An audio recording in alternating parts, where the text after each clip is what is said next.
করিনি বটে, কিন্তু এই জন্মে না করি, এর আগের জন্মেও তো করতে পারি। আমার সেই বস্তু তো আমার ঘরে থাকতে পারে। যেরকম গান্ধারী, হ্যাঁ, আগের জন্মে 50 জন্মের কথা বলেছিল, যে আমি 50 জন্মের কথা আমার মনে ছিল। প্রভু বলেছিল 50 জন্মের 51 জন্মের কথা কি তুমি জানো? বলছে না। সেই জন্মে তুমি কি করেছিলা? 100টা, হ্যাঁ, 100টা ফড়িং ধরে সেই ফড়িং তুমি মালা গলিয়ে দিয়েছিলে। আজ তুমি ধর্মকর্মে প্রাধান্য হয়েছ, এই জন্যে তোমার একবারেই, এককে চোটে একবারেই তোমার শতপুত্র নিধন করাইলাম, যাতে একবারই তুমি শোকামৃত হও, আর তোমার হতে হবে না। শুধু তাই নয়, এটা চুরি করা ধন। তো চুরি করা ধন কিভাবে চুরি করা ধন হলো? একদিন, হরি বল, এখান থেকে একটু বলি নাকি, এই চুরি করা ধন হলো কিভাবে? একদিন বেদব্যাস এসছে, হরি বল,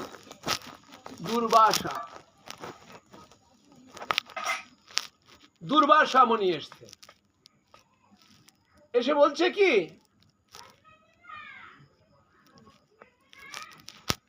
মা কুন্তিকে বলছে, আমি তোর কাছে আততিয়া গ্রহণ করতে চাই।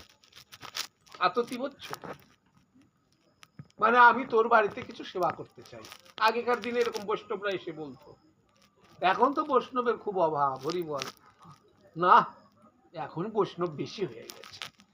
আগেই বৈষ্ণব খুব থুরা থুরা পাওয়া যেত, এখন হলো ঘরে ঘরে বৈষ্ণব।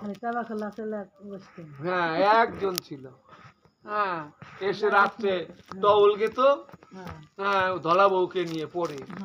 তার আগে উনি একলাই আসতো, একলাই কীর্তন করতো। বড় বড় জট ছিল, পরেশের মা, হরি বল। আর এখন তো বৈষ্ণবের অভাব নাই। এখন হলো কিরকম, বললো যে গলায় মালা, মুখে হরির নাম, অবশ্যই অবশ্যই সেই বৈষ্ণব প্রধান। মানে গলায় মালা আছে, মুখে হরি নাম, বুঝতে হবে সে বৈষ্ণব। মহাপ্রভুর কাছে এরকম বৈষ্ণবের সিদ্ধান্ত নিয়েছিলেন, জীব মাত্রই বৈষ্ণব। তো যাই হোক, বৈষ্ণব থাক। কি যেন বলতে চাচ্ছিলাম, কথাটা একটু অ্যাঙ্গেল হয়ে আর একদিকে চলে গেলাম। বৈষ্ণব সচিদানন্দ বিশ্ব উৎপাদিত তাপ বিনাশায় শ্রীকৃষ্ণ বন্দে, অর্থাৎ ভগবান শ্রীকৃষ্ণকে আমরা বন্দনা করি, বন্দনা পূর্ব সচিদানন্দ বিগ্রহ। ভগবানকে পাবো কি পাবো না, ভগবানকে যে পাবো বা পাবো না, এটা কোনো কথা না। আমি সুস্থ থাকতে পারি, ভগবানকে ডাকতে পারি। ভগবানকে ডাকার মতো যদি ভগবান কৃপা করে আমাকে কিছু দেয়, তবেই তো ডাকা সম্ভব, আর তা নাহলে ডাকা সম্ভব। তাহলে আমার আপনাকে সেবার ব্যবস্থা করে দেব। বললো যে শোনো মা, তুমি তো সেবার ব্যবস্থা করবে, তবে তোমাকে আমি একটা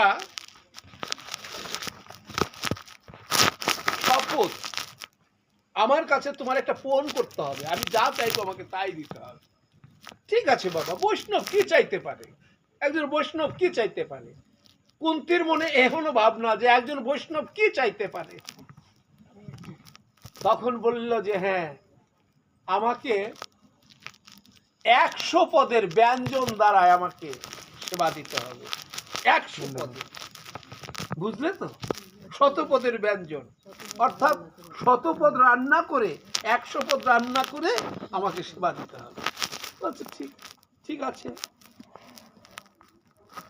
বলছে ঠিক আছে তো বললে, তবে এখন আর একটা কথা আছে, যে রান্না করে 100 পদ রান্না করে আমাকে সোনার থালে দিতে হবে। কুন্তি বলল তাও ঠিক আছে, হই বল, তাহলে আমি স্নান করে আসি। চলে গেল স্নান করার জন্য। স্নান করে আসলেন, এসে দেখেন যে কুন্তি স্নান করে আসতে আসতে 100 পদ, তার 100 ব্যঞ্জন রান্না হয়ে গেছে। যখন 100 ব্যঞ্জন রান্না হয়ে গেল, তখন একটা একটা করে 99টা থালা তিনি জোগাড় করেছেন, একটা থালা জোগাড় করতে পারেন। এখন 99টা থালা যখন দেখছে দেখে বলছে, তুমি 99টা থালা জোগাড় করেছো, আর একটা থালা জোগাড় করতে পারলে না, তোমার এখানে আমার আততীয়তা হবে না, তুমি আমার কাছে কথা দিয়ে কথা রাখতে পারোনি। এই কথা বললে পরে তখন কুন্তী বললেন কি, বাবা ক্ষণকাল অপেক্ষা করে, পরমান্ন যে সোনার থালায় দিতে হবে সেটাও আমার জানা আছে।